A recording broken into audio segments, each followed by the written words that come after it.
Very good morning. Welcome to our channel. RPF SA and Constable day 29th target మనం ఈ వీడియోలో చూద్దాం. అదేవిధంగా డే 28th రోజు ఏం చదివారు అనే దానిపై కొన్ని క్వశ్చన్స్ అడుగుదాం. ప్రతి ఒక్క విద్యార్థి కూడా ఆన్సర్ చెప్పడానికి ప్రయత్నం చేయండి. ఇవి చాలా మీకు ఉపయోగపడతాయి. సో వీడియో లైక్ చేయండి, షేర్ చేయడానికి ప్రయత్నం చేయండి. సబ్స్క్రైబ్ చేసుకొని వాళ్ళు ఉన్నట్లయితే సబ్స్క్రైబ్ చేసుకోండి. మన యొక్క యాప్ లాస్ట్ బెంచెస్ హబ్ అనే యాప్ని డౌన్లోడ్ చేసుకోండి. లింక్ డిస్క్రిప్షన్లో ఉంది. టెలిగ్రామ్ ఛానల్లో కూడా జాయిన్ అవ్వండి. దాని యొక్క లింక్ కూడా మీకు డిస్క్రిప్షన్లో అవైలబుల్ ఉంది. సో డే 28th రోజు మనం ట్రైన్స్లో కొంత భాగం చదవండి అని చెప్పాను. ఎమర్జెన్సీస్, ఇండియన్ పాలిటీలో ఎమర్జెన్సీస్ గురించి చదవమని చెప్పాను. జాతీయ క్రీడలు పూర్తి చేయండి అని చెప్పాను. దాంతోపాటు బయాలజీ నుండి బోన్స్కి సంబంధించిన ఇన్ఫర్మేషన్ చదవమని చెప్పాను. సో చూద్దాం.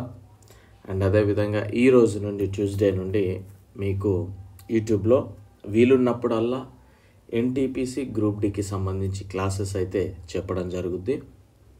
ఫాలో అవ్వడానికి ప్రయత్నం చేయండి ఖచ్చితంగా. ఓకేనా? రైట్. సో మన యొక్క యాప్లో మీకు GK, Indian polity, chemistry, science school books, railway course, arithmetic for railway exams కొన్ని కంప్లీట్ అయ్యాయి, కొన్ని అవుతా ఉన్నాయి. ప్రతి ఒక్కరు కూడా తీసుకోవడానికి ప్రయత్నం చేయండి. మీరు పెట్టిన రూపాయికి ఖచ్చితంగా సాటిస్ఫై అవుతారు. ఓకేనా? ప్రాపర్గా ప్రిపేర్ అయితే. రైట్. సో క్వశ్చన్ చూద్దాం. ఇప్పటి వరకు జాతీయ అత్యవసర పరిస్థితిని ఎన్నిసార్లు విధించారు, ఎప్పుడెప్పుడు, ఏ ఇయర్లో విధించారు అనేది కూడా తెలియజేయండి. సెకండ్ క్వశ్చన్, ఏ ప్రకరణ ప్రకారము జాతీయ అత్యవసర పరిస్థితిలో ఏ హక్కులు రద్దు కావు? ఏ ఆర్టికల్ ప్రకారం ఏ హక్కులు రద్దు కావు అనే క్వశ్చన్ అడగడం జరిగింది. జాతీయ అత్యవసర బిల్లుకు ఏ మెజారిటీ అవసరము?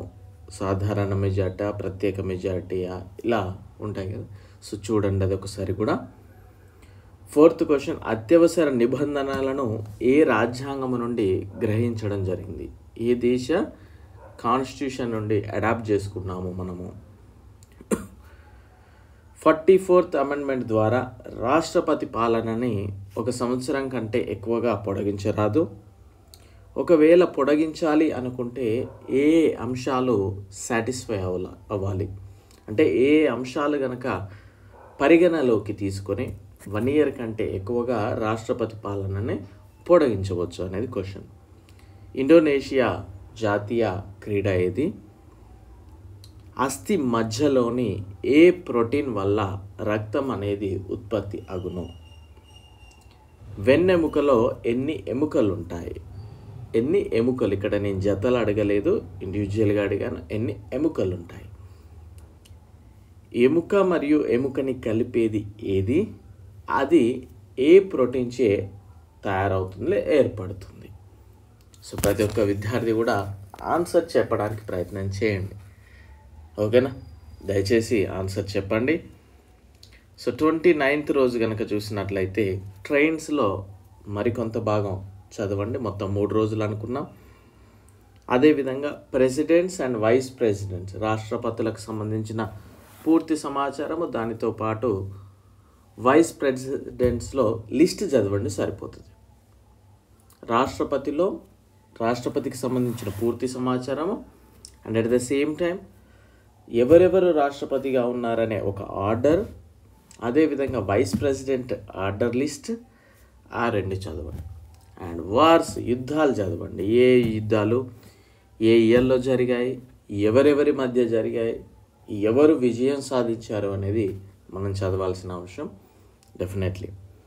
And sports number of players, మనం స్టాఫ్ సెలెక్షన్ కమిషన్ రైల్వేస్లో చూస్తే ఈ టాపిక్ అడుగుతూ ఉంటారు.